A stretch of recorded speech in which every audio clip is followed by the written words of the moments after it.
What happens when heaven touches earth? On a lonely mountain, Peter, James, and John witnessed the impossible.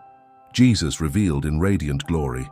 Jesus led the 3 disciples up a high mountain, away from the noise of the crowds. The climb was long and steep, but what they would see there would change their lives forever. As they reached the top, something extraordinary happened.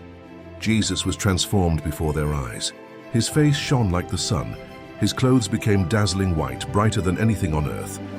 The disciples stood frozen, overwhelmed by the brilliance. Then, to their astonishment, 2 great figures appeared beside him, Moses and Elijah, speaking with him about what was to come. It was a moment where the law, the prophets, and the Messiah stood together, heaven's story unfolding in front of human eyes. Peter, grasping for words, offered to build shelters for them, not realizing the weight of the moment. But then a bright cloud descended and covered them, and from within the cloud came a voice that shook their hearts.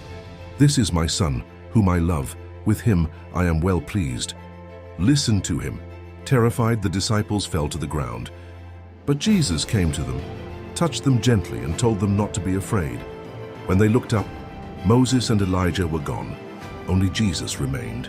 As they descended the mountain, their hearts were burning with awe. They were told to keep silent until the Son of Man rose from the dead, but the vision of glory was etched into their souls. The Transfiguration was more than a vision.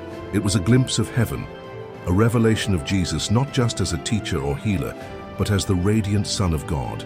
It was confirmation that in him, the fullness of God's plan was complete. And even today, this story reminds us, behind the ordinary there is glory.